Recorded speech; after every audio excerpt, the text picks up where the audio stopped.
My parents prepared a Thanksgiving feast except for me and my daughter. Shocked, I looked at my mother as she said coldly, "T's table is for family." My sister mocked, "A poor single mother doesn't deserve tis." My daughter saw my nephew's plate and broke into tears. Silently I took her hand and walked out. Late November in the suburbs of St. Paul, Minnesota, where a crisp chill hangs in the air. Along Summit Avenue, the Victorian mansions stood with quiet dignity, as fallen leaves danced in the wind. Among them was the Carters' imposing two-story home. A brand-new Lexus RX sat in the driveway. Elizabeth Morgan stepped out of the car, phone in hand, and called out excitedly, "Mom, I just landed a $1,500, 000 property from a new client. Oh, that's wonderful." Patricia Carter welcomed her daughter at the entrance, arms outstretched. Her careful makeup and cashmere sweater from Nordstrom added an air of elegance to her bearing. Meanwhile, that afternoon at the Regent's Hospital Care Facility, Jennifer Wilson was meticulously updating her elderly care records.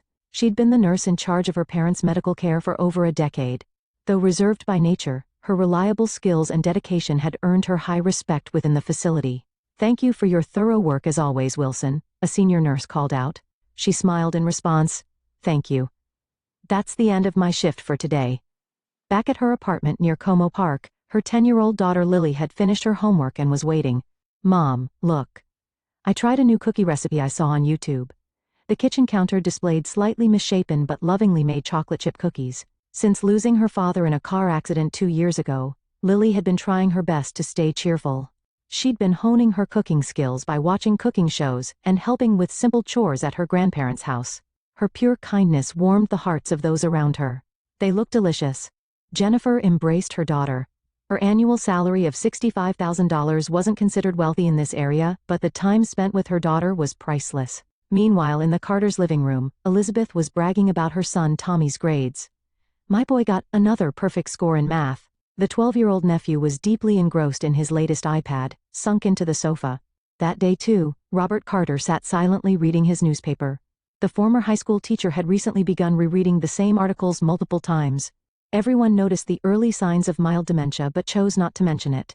Despite needing hospital visits 3 times a week for diabetes and high blood pressure, Patricia was desperate to maintain appearances with the neighbors. "Elizabeth, let's make this Thanksgiving extra special. I've ordered a butterball turkey."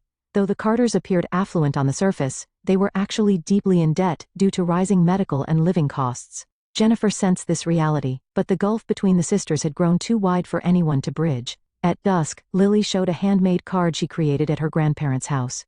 "I'm going to give this to Grandma at Thanksgiving." Simple drawings and words conveyed pure love.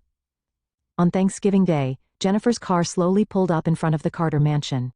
In the passenger seat, Lily carefully cradled a homemade pumpkin pie. "Mom, do you think Grandma and Grandpa will like it?" Lily's voice mixed with hope and anxiety. "Of course they will. You put so much love into making it," Jennifer encouraged her daughter, while gazing at the row of luxury cars parked out front. The scene unavoidably highlighted the difference between the sisters' worlds. As they got out of the car, a cold north wind brushed their cheeks. Lily took out the car to accompany her pie. She had worked hard on the pumpkin pie since the previous day, following a Betty Crocker recipe book. She'd carefully measured the spices, checking YouTube tutorials multiple times. The card read, "To my beloved Grandma and Grandpa," in careful handwriting. When they rang the doorbell, a maid greeted them. "Please come in." Her manner was polite, but somehow cold. The moment Jennifer stepped into the living room, she felt something was off. Williams-Sonoma tablecloths and Pottery Barn fine china were arranged perfectly on the table. The space was decorated with Martha Stewart-style elegance, looking like it came straight from an interior design magazine. At the center sat an expensive butterball turkey. Green bean casserole, sweet potato casserole, elaborate cranberry sauce, and bottles of fine wine were arranged around it. However, the table was only set for 8 people. "Grandma?" Lily tried to run over innocently. That's when Patricia gave her a cold look. "Jennifer, we have special guests today. Important clients from Elizabeth's real estate business." Her voice lacked the warmth of the mother she once knew. Lily stood holding her homemade pie, anxiously looking at the table. "Grandma, where are our seats?" The air froze in that moment. Patricia looked down at Lily from her height and coldly declared, "These seats are for family." Elizabeth added with a smirk, "It wouldn't be appropriate for poor people from a single-parent household. Having people like you at dinner would be disrespectful to our clients." The relatives gathered in the living room all averted their eyes. No one dared to challenge these cruel words. In front of 12-year-old Tommy sat what appeared to be a specially prepared children's dinner set. turkey, gratin, and dessert, all perfectly plated. Seeing this, large tears began to fall from Lily's eyes. "Mom." Her voice trembled. Jennifer quietly took her daughter's hand. "Let's go, Lily." Her voice was surprisingly calm. The homemade pumpkin pie was left on the side table, still warm and fragrant with Lily's dedication. No one tried to stop them from leaving. The sound of the heavy door closing echoed quietly. Outside, the sun was already starting to set. Once in the car, Jennifer held Lily tightly. "I'm sorry, Lily. This is Mommy's fault." "Mom, did I do something wrong?" Lily's question made Jennifer's heart ache. "No, sweetheart. You didn't do anything wrong. You're a wonderful daughter." The ginkgo trees along Summit Avenue glowed like fire in the setting sun. As the Honda CR-V slowly pulled away, the image of her childhood home in the rearview mirror felt somehow like a stranger's house. The car was quiet. Soft Christmas songs playing on the radio hinted at the cold season ahead. Lily remained silent, staring out the window. Her small profile showed the sadness of a child forced to grow up too soon. By the time they reached their apartment near Como Park, it was already getting dark. While riding the elevator, Jennifer had made up her mind. This would be the moment to end years of patient endurance. Entering the apartment, Lily walked straight to the kitchen in silence. "Mom, can I make cookies?" Her voice showed a brave attempt to distract from her sadness. "Yes, of course. Let's make them together." That night, mother and daughter stood in the kitchen until late. Opening the Betty Crocker recipe book, they tried new cookie recipes together. Their small apartment kitchen was filled with the warmth of the oven and the sweet scent of vanilla. Though not luxurious, it was genuine family time wrapped in real love. A week after Thanksgiving, as Minnesota's winter was about to begin in earnest, Jennifer stared at the missed calls from her mother while walking through the halls of Regions Hospital. Over 10 missed calls. But her finger wouldn't touch the call button.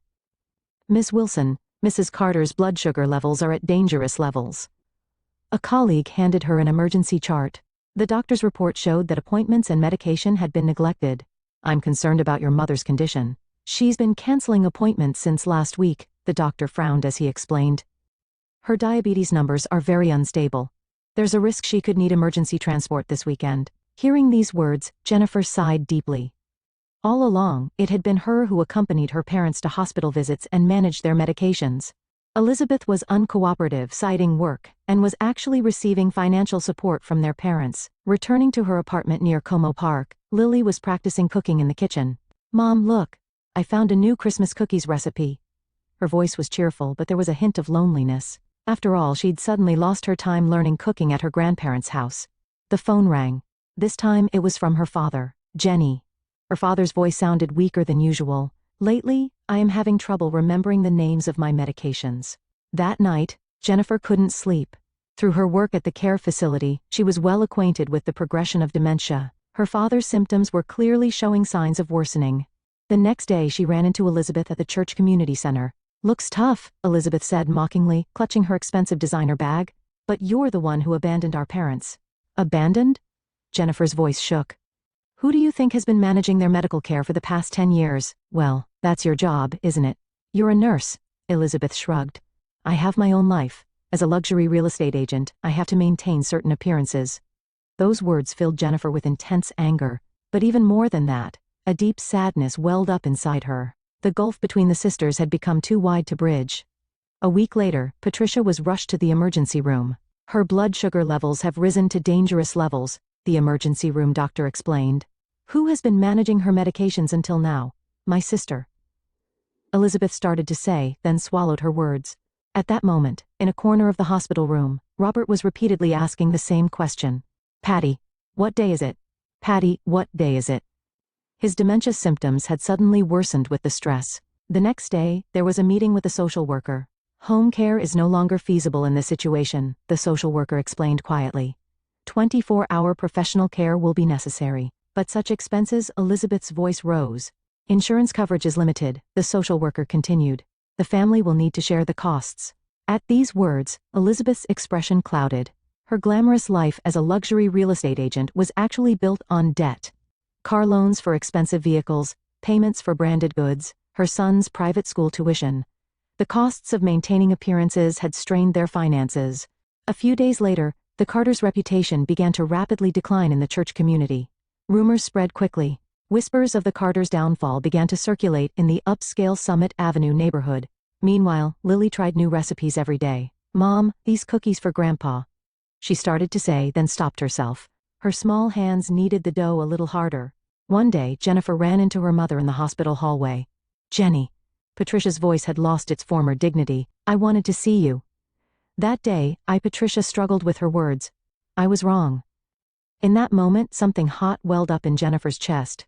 But this wasn't a wound that could be easily healed. The pain of seeing Lily's tears was still too fresh. "Mom, let's talk about Dad's care." Jennifer regained her professional composure as a nurse. "But first, there's something I need you to understand." Outside, a cold wind had begun to blow, announcing the arrival of Minnesota's harsh winter. But it was also the beginning of a season of change for this family. Looking at the snowy landscape of Como Park, Jennifer quietly strengthened her resolve. Not to give in to hatred or anger, but to do what she could now to protect those she loved. That night, Lily baked cookies with a special recipe. "Mom, I added the vanilla scent that Grandma likes." Jennifer hugged her daughter. Sometimes pure kindness has the power to heal the deepest wounds. No one knew what the long winter ahead would bring to this family. There was only one thing certain, that love sometimes heals us in the most unexpected ways. The scent of vanilla wafting through the kitchen quietly spoke this truth. Christmas Eve morning, heavy snow began falling in St. Paul. The weather forecast warned of the most severe cold wave in a decade. Around 10 a.m., as the bells of the Cathedral of St. Paul rang, Jennifer's phone rang. "Your father left the house." Patricia's distressed voice rang out. "He said he was going to buy Lily's cookies? What? In this weather?" Jennifer's spine froze. "When did he leave?" "About 30 minutes ago. I dozed off." Patricia's voice trembled. "Then Elizabeth called too. I've reported it to the police. But they say searching will be difficult in this weather." At their apartment near Como Park, Lily looked anxiously at Jennifer. "Mom, Grandpa, for me." "Don't worry, Lily." Jennifer embraced her daughter while quickly putting on her coat. "Can you stay with Mrs. Johnson next door for a little while?" The Honda CR-V slowly started moving through the blizzard. Visibility was extremely poor, with snow constantly accumulating on the windshield. The sound of wipers desperately clearing snow heightened the tension inside the car. Arriving at Summit Avenue, Patricia was sobbing at the entrance. Elizabeth, wrapped in an expensive coat, was irritably talking on her smartphone with the police. "Target." "Dad's been saying lately that he often goes to Target," Elizabeth said, hanging up her phone. "No," Jennifer quietly answered. "Dad goes to the old bakery Lily loves. She's been studying how to make their cookies." The three began searching in the blizzard. Elizabeth's Lexus got stuck on an unplowed road. There's no way that old bakery would be open in this weather. She couldn't hide her irritation. Meanwhile, Jennifer recalled her father's habits. As a former teacher, he always walked the same route through town. She mapped out the shortest route to the old bakery in her mind. Then, a call came from Regent's Hospital. An unidentified elderly man has been brought in by ambulance. Suspected hypothermia. Rushing to the hospital, the emergency room was filled with busy activity. Medical staff hurried back and forth, monitor warning sounds rang out. In the treatment room, Robert lay pale on the bed. In his hands he clutched a frozen box of cookies. His body temperature had dropped to dangerous levels, and his consciousness was hazy. "Lily, cookies," Father repeated in a hoarse voice. In that moment, all the family's accumulated distortions were suddenly exposed. The emergency doctor confronted them with harsh reality. Continuing home care is dangerous. He needs professional 24-hour care. Elizabeth's expression clouded. "But such expenses, my savings," Patricia started to say, then faltered. In fact, her savings were nearly depleted from supporting Elizabeth's family. Jennifer analyzed the situation calmly. Her experience as a nurse was needed now more than ever. Dad's symptoms and Mom's chronic conditions. "We can't handle this with just family anymore. You don't understand anything." Elizabeth raised her voice. "You betrayed the family, even at Thanksgiving." "Betrayed?" Jennifer's voice shook. "For the past 10 years, who do you think has been managing their medical expenses, accompanying them to hospital visits and managing their medications?" That's Elizabeth's voice trailed off. At that moment, the hospital room door opened. Lily entered, holding a box of homemade cookies. Mrs. Johnson next door had brought her, knowing about the emergency. "Grandpa, I made these. I studied the recipe, trying to match the taste of the cookies from that old bakery you liked." At those words, the atmosphere in the room changed. Lily gently took her grandfather's hand and offered the cookies. The scent of vanilla quietly filled the room. Robert's consciousness slowly began to return. "Lily, thank you." His voice was weak but filled with genuine affection. Patricia was quietly crying. "What foolish things we've done." Elizabeth II began crying, not caring that her expensive makeup was running. We lost sight of what's important because of vanity and pride.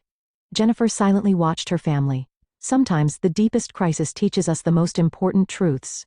Outside, the snow continued to fall heavily. But inside the room, there was a strange warmth. It was like an invisible light, created by pure love. The nurse quietly finished checking vitals and announced, "His condition is stabilizing." Though the life-threatening crisis had passed, this was also a new beginning. Lily spoke gently to her grandfather by the bed. "Grandpa, next time let's make cookies together. I'll teach you." That night, looking at the snowy landscape of Como Park, Jennifer sighed deeply. The path ahead for the family wouldn't be smooth. But today's events marked the beginning of real change. As the next Thanksgiving approached, Patricia stood by the window in her room at Oak Grove Senior Living, located in a quiet residential area about 15 minutes by car from Summit Avenue. The silhouette of the cathedral rose beyond the autumn-colored trees. "Mom, how's your blood sugar today?" Jennifer arrived for her twice-weekly nursing visit. "It's completely stable now." Patricia's expression was peaceful. She wasn't wearing her luxury brand sweaters or flashy accessories anymore. Instead, a simple white apron signaled preparation for the upcoming cooking class.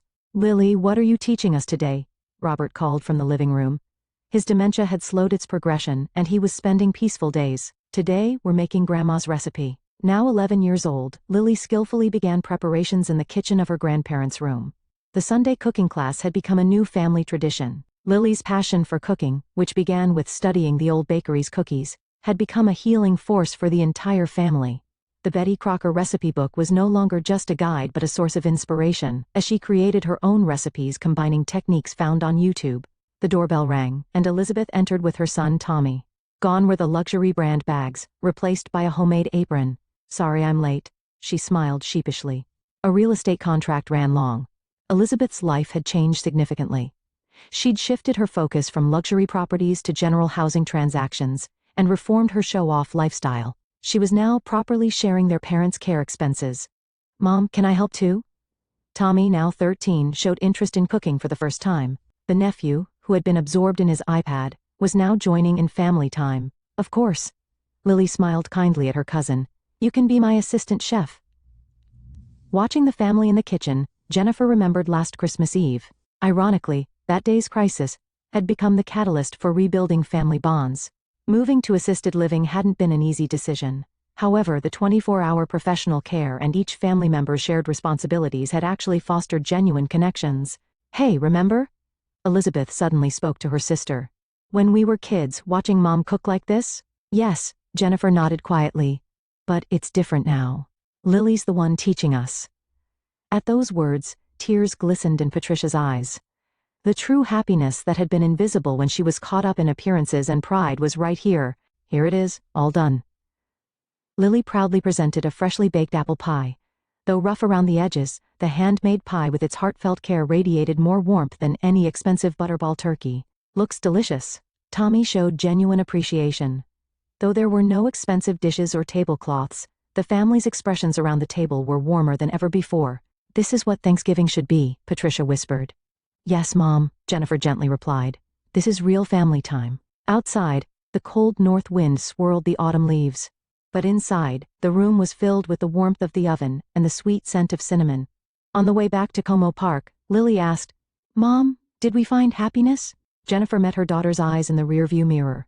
"Yes, we did, in the truest sense. Sometimes love guides us in the most unexpected ways. Perhaps it's not about lavish meals or expensive gifts, but rather the truth that an 11-year-old girl's pure heart can teach us."